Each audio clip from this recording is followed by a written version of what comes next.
We know that many programs exist to improve the life of our homeless students, families, and neighbors.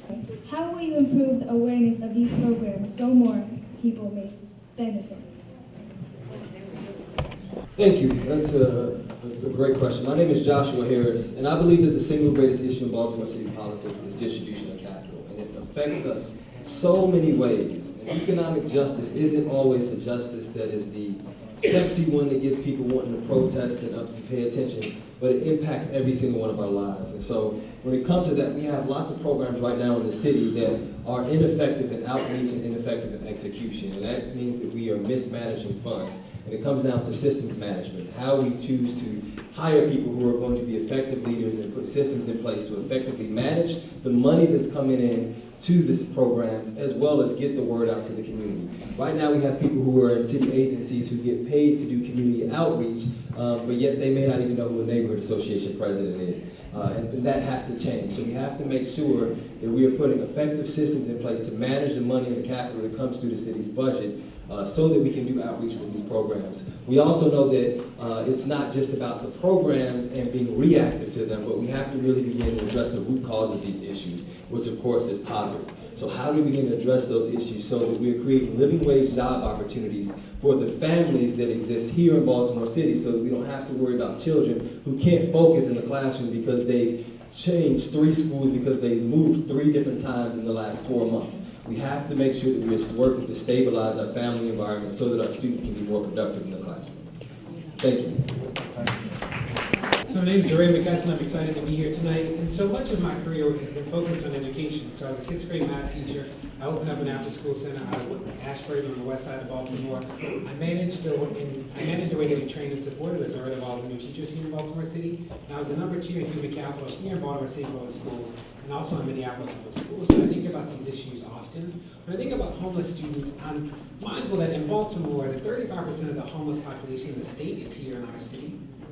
And when we think about the issue of access, it is a real issue. What's interesting about the school system is that we actually know who the students are. Because we taxi, Baltimore City Public Schools is actually one of the biggest users of taxis in the city. We taxi many of our highly mobile or homeless students and our special ed students, so we know who they are. It's a matter of making sure that we link the resources that are already existing in the city. I'm running for mayor. Part of it is to make sure there's a strategy, bringing together all the incredible partners that already exist in the city and making sure that we're maximizing the impact, because we know who our highly mobile students are. In terms of homelessness, it is about making sure that the homeless population actually has housing that is responsive to their needs. So there's some people who need group homes, there's some people who need institutional settings, and we need to make sure that the housing is actually responsive to the needs of families. And that is the work that hasn't happened yet at scale here in the city. When we know who the students are, we taxi them to school every day, and we teach them every day. It's a matter of making sure that we concentrate resources, and it's work that I've been devoted to in my career. And the last 18 months has been about telling the truth in public, and that truth is that we can do it. We just haven't had a mayor who understands the work well enough to do it. Thank you. This reminds me of a conversation I had with some kids in West Baltimore not too long ago. We were hosting a cookout, and they came up to me and said, "We would love to get a job. You know, they're participating in illegal activities." I said, "Well, how much would it take for you guys to stop what you're doing to work for a campaign, pass out some literature?" He said, $10 an hour. This is not a lot of money we're talking about for a lot of these young people. And when you look at those who are falling behind the most in our town, we're talking about young African American men between the ages of 14 and 24. These are the college-going years. These are, and most of these young men are unemployed mostly because they don't have the education to be able to take some of the skilled jobs that exist here in our town. You know, for me, I always talk about a lot of people say most of our kids won't be able to go to college, and I just totally disagree with that. I think our solution has to be long-term. It has to be education-focused. We have to make sure that our students are getting algebra by 7th grade, calculus by 11th grade, starting off with universal pre-kindergarten. And as we're doing that, it really puts every child in a place where they can be literally anything they want if they can hit those 3 pillars. Now think about these young men who probably never had calculus, probably don't know what that is, and probably barely got algebra when they were in high school. And that literally just sets them up for failure. So when we talk about solutions in our town, that's the number one thing that has to happen. The other thing that I always talk about is, we have to really look at infrastructure projects that can hire people, where we can train kids to dig tunnels for a new subway system, things like that. That really would be a great solution for our county. From Mayoral, Baltimore. The Baltimore Development Corporation Master Plan is going to continue to install global corporate campuses. We're going to have them all over, global corporate factories, and it's going to take more and more of our communities, and it's going to kill our ability to build small businesses in our economy, in our communities. My platform is about stopping that. I'm taking the global corporations out of our government. I'm rebuilding all of the agencies back into our community. That includes public health clinics, mental health clinics, including drug and rehab.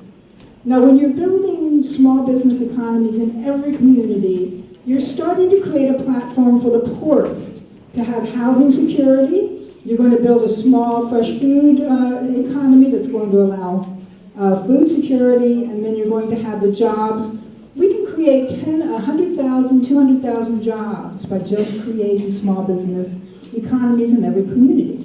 This is going to draw people out of the black market, what I call the drugs and the prostitution, the petty theft, all of the stuff that goes on when you don't have jobs in the community. If you bring them out, have them working in the community, you're going to have people that want to access those drug treatment programs. I have a holistic approach. I am prevention, treatment, and I'm going to have a tracking system set up that we follow these people over the long term to make sure that they get the care that they want, that they have all of the access to the things that they need to be successful and stable. And that's how you have a success around drug treatment and building healthy communities. Thank you. There's 77,000 people unemployed in our city. There's 60,000 substance abusers in our city. And today I just met with a group of folks who are working on how to treat people who have substance abuse issues. 10,000 folks come home to our city every year, ex-offenders. 70% of those are substance abusers. Our system tells us that if you are a substance abuser, you cannot even come out of the institution and access things like food stamps or public housing because you are a substance abuser. You must pee in a cup and prove that you're not first. I think that is inhumane. So one of the things we're doing is trying to lift that ban on at least allowing people to access food stamps. But we need to do more than that. And we really have to get in front of the problem. Because this is a huge problem, because we don't have, and I sat down today with a number of the treatment facilities, and what they said is that we are trying to create a seamless approach to substance abuse treatment, and so we have to work on that. The other issue is how do you get jobs to people? And we have jobs growing in Baltimore. And so one of the things, and I think many of you have gotten the literature where I talk about creating a database where we have all of the jobs that are available in the city and going out into those communities. People are having very difficult times even getting to the jobs. So why not take those units to the people and have counselors on the buses providing them with the information, linking them with jobs and opportunities, and someone else who helps to provide the counseling for those individuals. I've run that past many corporate executives and the Maryland State Department of Economic Development, and they say that this is the kind of program that will work for our people. Thank you so much. So regardless of where the physical district is located, it needs to be an efficient, effective police district that is responsive to the needs of the community. I've been to neighborhood associations all throughout the Northeast District, and I've heard wildly inconsistent tales of people's interactions with the police department. So one of the first things we need to do is make sure that we're being consistent across the board with how we interact with residents. That means additional training for our officers, and that means making sure that they are on foot patrols more, but not just saying go out on foot patrol or go interact with people. There needs to be a measure of accountability. We need to establish clear, measurable goals for our officers so they know exactly what's expected of them. And then we need to hold them accountable. And I'll give you one easy example. Each officer on foot patrol will be required to interact with 5 residents per day. That is a clear, measurable goal that they know when they leave the house each day, they are to talk with 5 people. They're going to log those interactions, and then we're going to have people go behind them and follow up randomly with people and say, hey, did Officer Jones interact with you today, sir? Okay, how was that interaction? Do you have some feedback for him? And then we'll give that officer that feedback so that they can continue to learn and grow and do their jobs better. But without specific goals in place and an accountability system to make sure that they're meeting those goals, it's all just more talk and talk and talk and no results. That's the difference that I want to make as your mayor, is putting those specific measurable goals in place and ensuring that there's accountability behind them. Thank you. This election is really about one thing: results. Because we've heard so many failed promises over the years and all these great plans and ideas, and we've been hearing more great plans and ideas this election season, but what we haven't seen are results, and that's something that I pledge to give you as your next mayor. And the way I'm going to do that is by focusing on three things: better day-to-day management of our people, our processes, and our money. With regards to the question, we're going to talk about people. We want to make sure that our students are engaged in the process. We have one of the lowest voter turnouts in the country. Only 20% of the people eligible to vote get out and vote. That seed needs to be planted much earlier. So we need to do more civics education and start it earlier in classrooms so that our students grow up to be good, solid, productive voting citizens. The second thing we want to do is create or enhance our student liaisons to make sure that we have a direct line of communication between our students and the mayor's office so that we can address issues that are pertinent to them in a timely and efficient manner. And then the third thing I'd like to do is offer up internships for students all throughout the year for our seniors or those interested in pursuing public policy. They can get an idea of how things work in reality so they can match that with what they're learning in the textbooks, because as I've learned on the campaign trail, they don't always align. So thank you very much for having me here tonight. I appreciate it. Thank you. How can you influence the health department and school board to provide lunches that are satisfying and healthy? So I remember when I became councilman and I went to visit a principal at a high school in my district, and he said, well, let's go to lunch. I said, well, let's eat lunch in your cafeteria. And when we went to eat lunch in the cafeteria and looked at the food that they were serving our children, it's no food that we would ever want to eat. I can't even describe to you the type of meat that they put on the plate next to some bread and some milk. We have to do a better job in the city. Unfortunately, for many of our children, the only meals that they get is when they're in school, whether breakfast, lunch, or dinner. And unfortunately, during times of break, like the spring break just now, some of our children did not eat because they were not in school. And we talk about constantly the health disparities in our community, yet we don't necessarily translate that to the food that we provide our children. The city of Baltimore and the school system has to do a much better job of providing healthier meals. While I was on the Education and Youth Committee in the City Council, we've had 2 hearings where we've brought in the school department to talk about things like the sugary milks that we serve in our schools, or like the meat that we have in our schools. And we have to continue to work with the state, continue to work with the city in doing so. I think that what we have to do a better job is growing awareness, specifically about young folks and their parents, of the importance of digesting and eating healthier foods. When we look into our communities, we talk about everything from food deserts to the lack of resources and access to quality foods. This is an issue that's not just in our schools, but it's also in our communities. And as the next mayor of Baltimore, it's something that I will continue to push. A few things. My name is Alan Walden. I'm a Republican candidate for mayor of Baltimore. You have to balance nutrition on the one hand and taste on the other. The quickest and easiest solution is to make broccoli taste like a Big Mac. We can't do that. There's no way to do it. But the simple fact is, food has to taste good in order for the children to not only be filled and fed by it, but to enjoy it as well. Eating should be, to some degree, fun. It was when a lot of us grew up, and it should be for young people now as well. Understand something, and this is important because some people seem to have missed the point. We are a race of omnivores. We are equipped to eat almost anything. We are not herbivores, we do not graze, and we are not pure carnivores who go out after meat all the time. We have to have everything balanced so that the children we feed will not only get the nutrition that's required, but enjoy the experience. It's terrible when children go into schools and look at what's served and say, oh, how can I eat this? Or maybe they don't eat it because it simply isn't appealing enough. That's where parents come in, and children too. We need input from the parents and from the children, as well as from the Department of Health and from school officials. Do you support placing school police officers at Hamilton Elementary, Middle School, Garrett Heights, Reginald F. Lewis, and city neighbors? If not, how will you ensure school is a safe place for learning, and how will you improve our relationship with the police?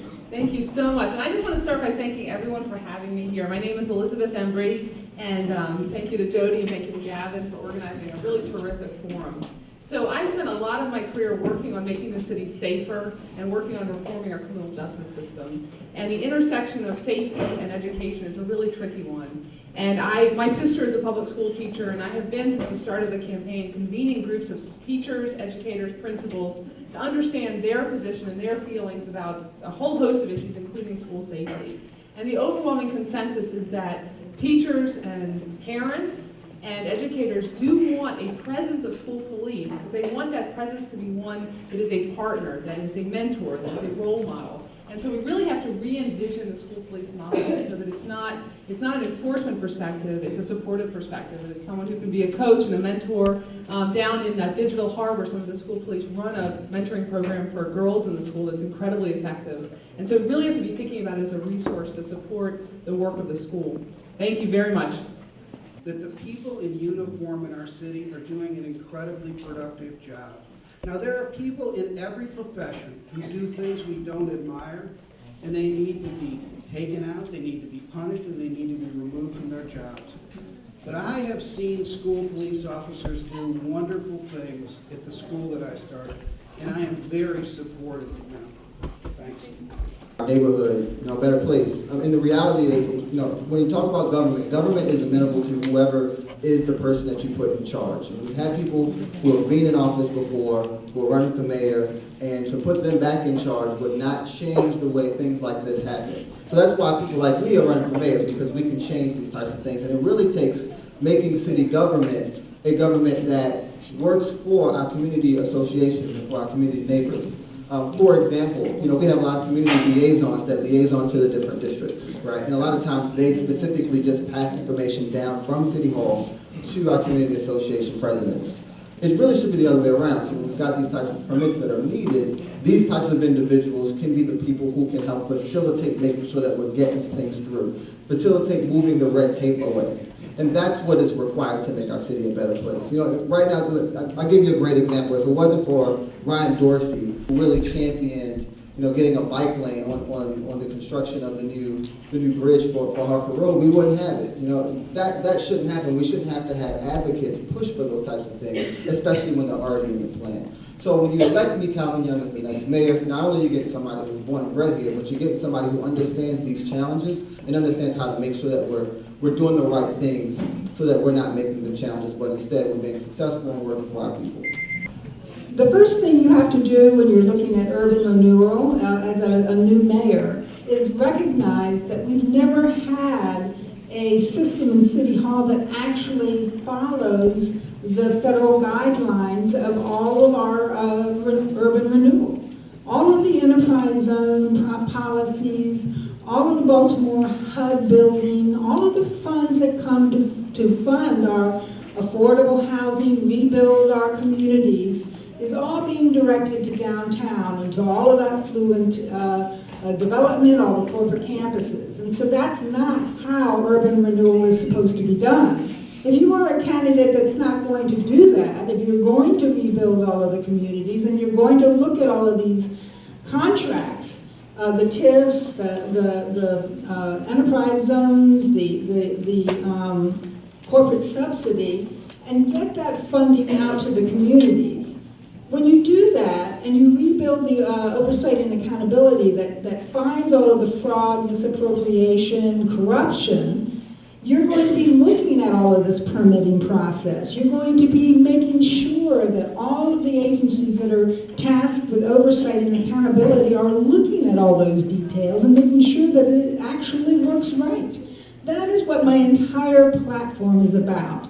And I'm the only one who removes the idea of of Baltimore development and that master plan in order to do that. Thank you.